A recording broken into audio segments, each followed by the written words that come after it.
Hello everyone, आज जो हम आर्टिकल देखने जा रहे हैं वो है टाइम्स ऑफ इंडिया का।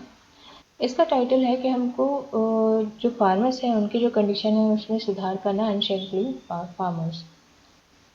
एग्रीकल्चर सेक्टर में हमको जो सुधार चाहिए उसमें हमको जो लीगल चेंजेस है उसके साथ साथ में मार्केट का इंफ्रास्ट्रक्चर में भी चेंज चाहिए। Legal changes in the sense जो कानून बनाए गए हैं उसके साथ साथ में मार्केट भी बहुत ज़्यादा सुदृढ़ होना चाहिए। लास्ट वीक का जो स्टिमुलस पैकेज डिक्लेयर किया गया था उसमें जो मेन हाईलाइट था वो था लीगल रिफॉर्म्स या जो न्यायिक सुधार करने की बातें कही गई थी एग्रीकल्चर में।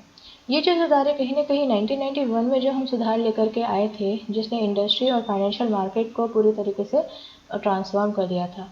एग्रीकल्चर जो है अभी भी शेकल कंडीशन में है क्योंकि यहाँ पर अभी लॉज जो है वो सुधर नहीं है। और इसी समय में अगर हम देखें कि नेशनल मार्केट जो क्रिएट करना है एग्रीकल्चर के प्रोड्यूस के लिए या एग्रीकल्चर जो भी प्रोडक्ट होते हैं हमारे, तो उनके लिए जो मार्केट क्रिएट करने की जो भी हमारी स्थिति है वो बहुत स्लो है।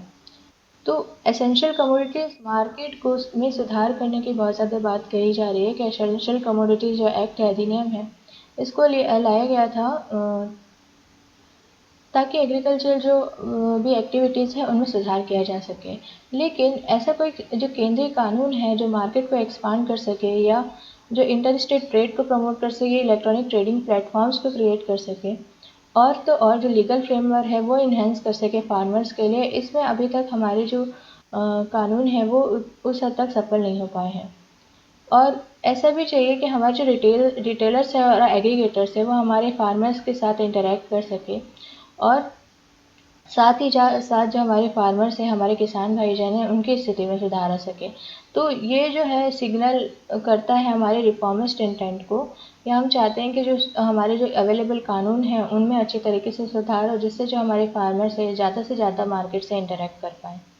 बट अभी तक जो डिले हुआ है हमारे एग्रीकल्चर के इंफ्रास्ट्रक्चर में, ये अभी इंक्रीमेंटल नहीं होना चाहिए क्योंकि जो भी एसेंशियल कमोडिटी एक्ट उस समय लाया गया था 1991 के समय में, उसको पूरी तरीके से रिपील ही कर दिया जाना चाहिए क्योंकि ये प्रेजेंट कंटेक्स्ट में कहीं पर भी सही नहीं बैठता है। क्योंकि उस समय जो कानून लाए गए थे वो इसीलिए लाए गए थे क्योंकि उस समय हमारे पास जो ग्रेन्स है या फूड ग्रेन्स है या उस समय जो एसेंशियल कमोडिटीज़ है उनकी बहुत ज़्यादा कमी थी, स्कार्सिटी थी।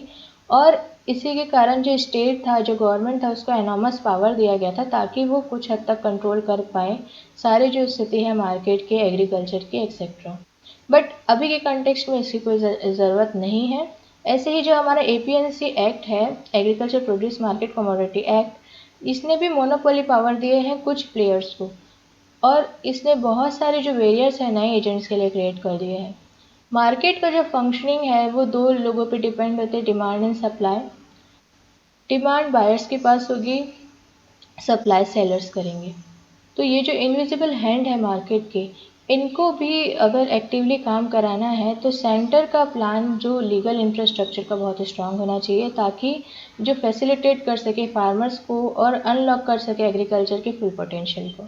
तो गवर्नमेंट को बहुत प्रोएक्टिव रोल निभाने की ज़रूरत है, जैसे कि उन्होंने 1991 में फाइनेंशियल सेक्टर में रिफॉर्म लाया था और मार्केट इंफ्रास्ट्रक्चर क्रिएट किया था। ऐसे ही 4 साल पहले गवर्नमेंट ने ई नाम एक प्रोजेक्ट लेकर आए थे जो इलेक्ट्रॉनिक पैन इंडिया को होलसेल मार्केट से उन्होंने लिंक किया। लेकिन इन 4 सालों में बियरली 9% जो 6946 मार्केट है, 6946 मार्केट है, उनमें से सिर्फ 9% ही ई नाम से जुड़ चुके हैं। तो मार्केट इंफ्रास्ट्रक्चर को बहुत ज़रूरी है कि वो क्वालिटी असेसमेंट कर सके, अगर कोई वाद विवाद हो रहा है, डिस्प्यूट हो रहा है तो उसको रिड्रेस कर सके, लॉजिस्टिक इंफ्रास्ट्रक्चर क्रिएट कर सके। गवर्नमेंट का बहुत इंपॉर्टेंट रोल है इसमें और उनको अभी भी लीड लेने की ज़रूरत है। मार्केट इवॉल्व होना सिर्फ लीगल चेंजेस पे डिपेंड नहीं करता, लेकिन उसके साथ साथ कॉम्प्लीमेंट्री इकोसिस्टम की भी रिक्वायरमेंट होती है। तो गवर्नमेंट को अभी ज़रूरत है कि वो इस इकोसिस्टम में या इस जो इन्वायरमेंट क्रिएट करने के लिए वो इन्वेस्ट करे और इंडिया के फार्मर्स की कंडीशन तभी अच्छी हो पाएगी।